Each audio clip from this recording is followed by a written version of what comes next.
Jordan Poole's rise over the past 3 seasons has been very impressive. Many were out on Poole after he was drafted in the 2019 NBA draft. Poole has improved every season since then. It's not saying much since it's been 2 seasons, but I can promise he's improving. Even with his struggles early on, he never lost his confidence. Personally, I knew ever since he crossed over Damian Lillard that he'd be something special. Uh, this is probably all an overreaction to his 30-point preseason debut. But man, did it look special. Uh, he did it against the Portland Trailblazers on Monday, October 4th. And somehow over the offseason, it seems like Poole has gotten more confident. He was able to refine his skills, and he just looks a lot better. His shot looks a lot more clean, a lot quicker, and his ability to shoot deeper was shown on Monday night.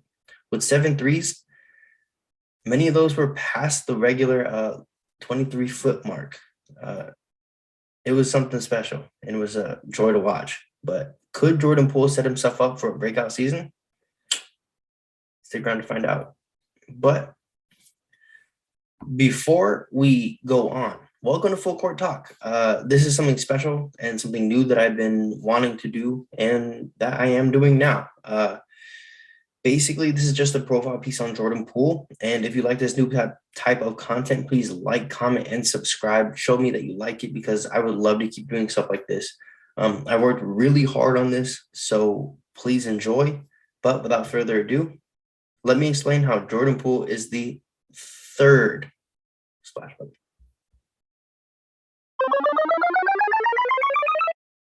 Jordan Poole attended the University of Michigan. His time at Michigan was good. He flashed potential during his time, but I don't think anyone would have predicted his steady rise to budding star. Poole averaged a modest 9.4 points per game on 43.4% from the field, 37% from three, and that was over the course of 2 seasons. His best season came in his sophomore year, where he averaged 12.1 points per game on 43.6% from the field and 36.9% from three. One of the biggest moments in college of his college career came when the Michigan Wolverines faced the University of Houston on March 17th in 2018. In the second round of the NCAA March Madness tournament, Jordan Poole would receive the ball with 1.5 seconds left in the game, and boom, the freshman guard would rise and shoot with confidence over the Houston defense and hit the buzzer beater to help the Wolverines move on in March Madness. It's only right that a guard comes down and ruins Houston's postseason season and comes to Warriors.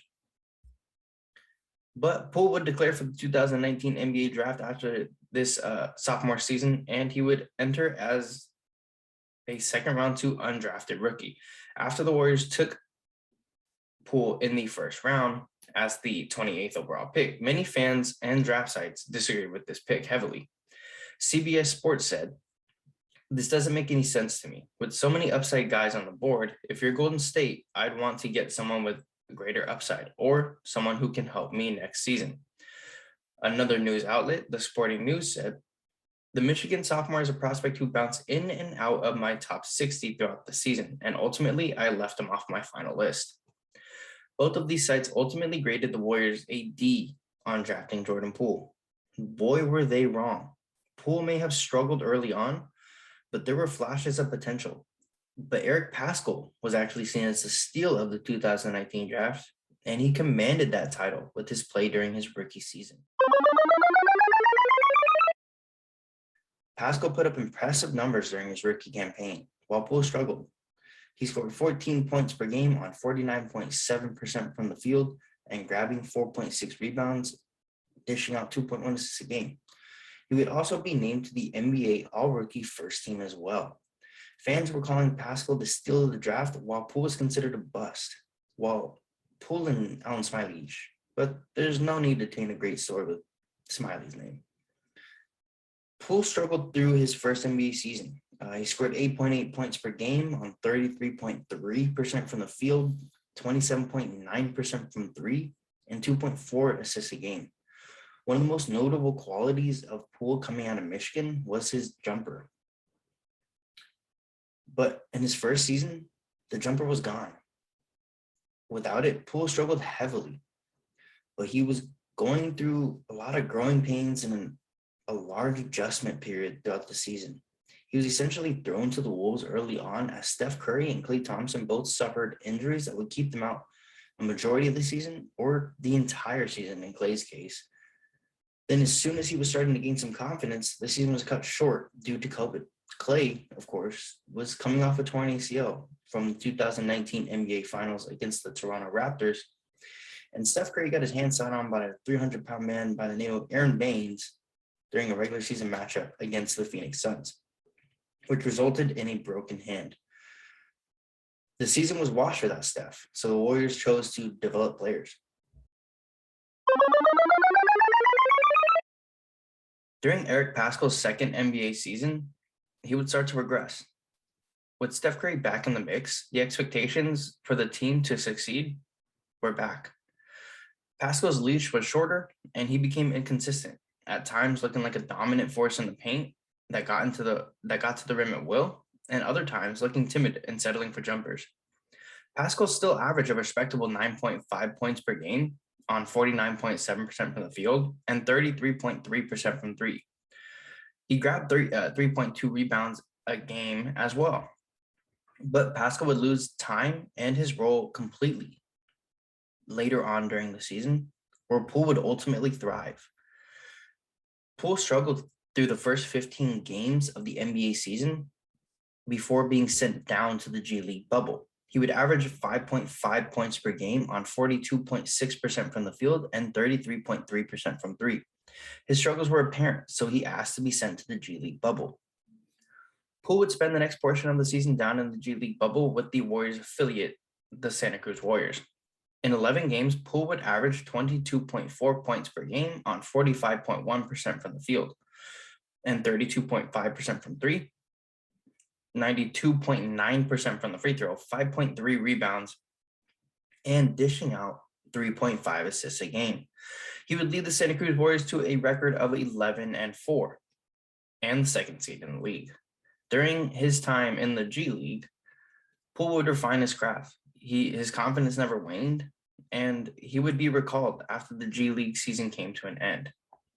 Then, over a 6-game stretch, after being recalled, Poole averaged 20.2 points per game on 56.4% from the field and 46.5% from three. This included 2 games against the Memphis Grizzlies, where in a back-to-back scenario, Poole scored 25 points on a ridiculous 66.7% from the field and 50% from three. He followed this performance up with another impressive game as he scored 26 points on 47.6% from the field, while also grabbing 4 rebounds and dishing out 5 assists. And this was all without Steph as he was dealing with it broken. But Jordan Poole had arrived and his confidence would stay as he would average 12 points a game and 43% from the field and 35% from three. In the play-in tournament, Poole would score 10 points against the Los Angeles Lakers, and he would bounce back against the Memphis Grizzlies again, as he scored 19 points, which included an insane corner three to beat the shot clock, but pulled the Warriors 2-2. Unfortunately, it wasn't enough, as the Warriors season would come to an end, and the Memphis Grizzlies would ultimately get the 8th seed. Even with the Warriors missing the playoffs, there were positives to come out of the season. Klay Thompson would be closer to returning from a devastating Achilles injury that occurred right before the 2020 NBA draft, and the emergence of Jordan Poole.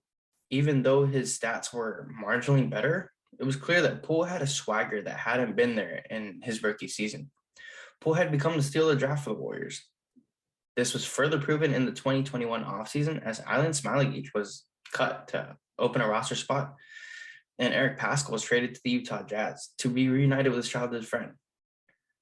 Just like that, Jordan Poole was the only one remaining from the 2019 draft class for the Warriors. Poole had shown he was worth keeping. He was grinding over the entire offseason, and it showed in his Pro-Am games. In his first game at the crossover Pro-Am hosted by Jamal Crawford, Poole torched opposing teams' defense, where he scored 36 points, grabbed 11 boards, and dished out 6 assists. In his second game, he scored 32 points and dished out 7 assists. Along with the amazing outbursts during the pro-am games, there were a ton of highlight plays that were all over social media. Poole had improved vastly over the offseason. He had been in the gym and it was paying off. During the 2020 offseason, head coach Steve Kerr praised Poole for his work ethic. Kerr said he's been our most consistent worker. Day in and day out, he's been at Chase working with our coaches.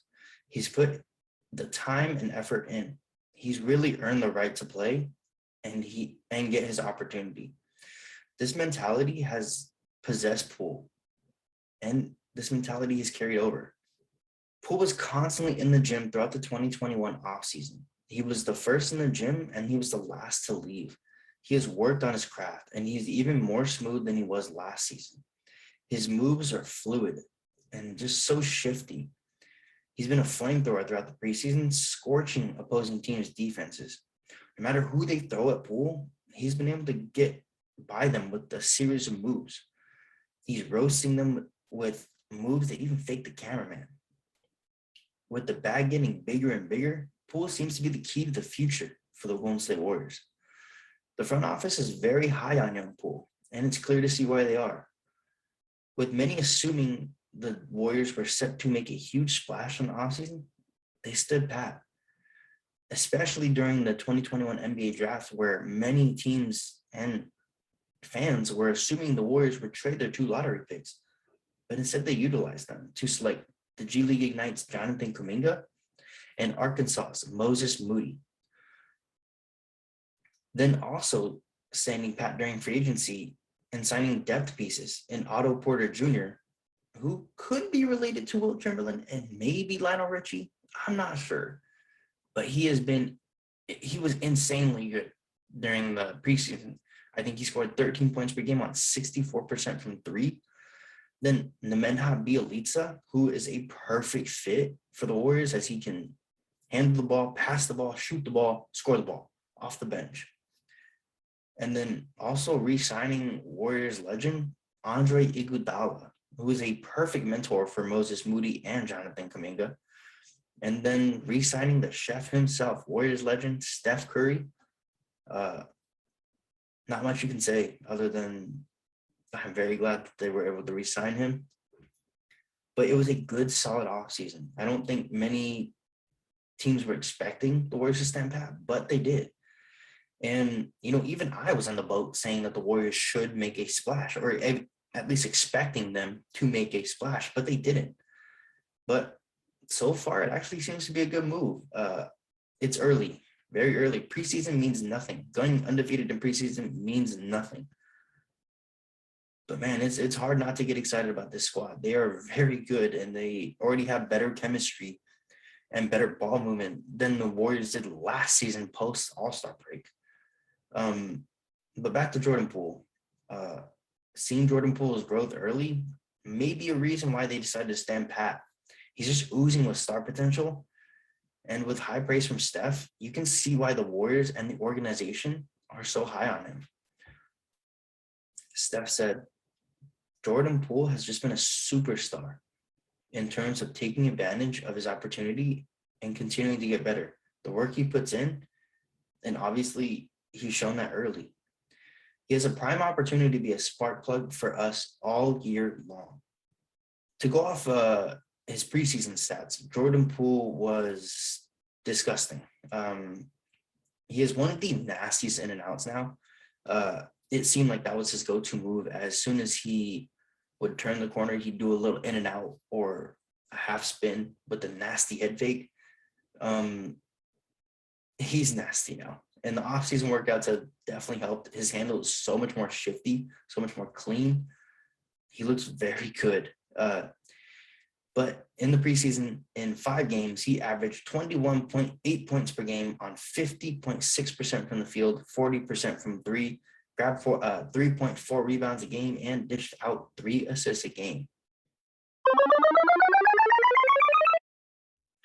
Jordan Poole has a high chance to be extremely special for the Warriors. He is a reminder to everyone The hard work will eventually pay off. No matter what the critics say, only you know your true potential, and it's up to you to live to your full potential. Poole is doing that now by proving all the doubters and haters wrong. He has slowly but consistently won them over to join his corner. I know a lot of people are getting their Twitter fingers out and deleting their old tweets about Jordan Poole, but the future is bright for this young man, and it's bright for the Warriors as well.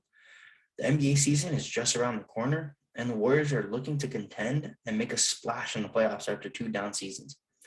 Jordan Poole will help lead the charge alongside Steph, with Clay out in the early parts of the season. But that's going to do it for this one, guys, as we are going to end this Jordan Poole video. I hope you guys enjoyed it as much as I had fun making it. But if you guys have any suggestions for what I should do next or what I should cover, please let me know in the comments down below.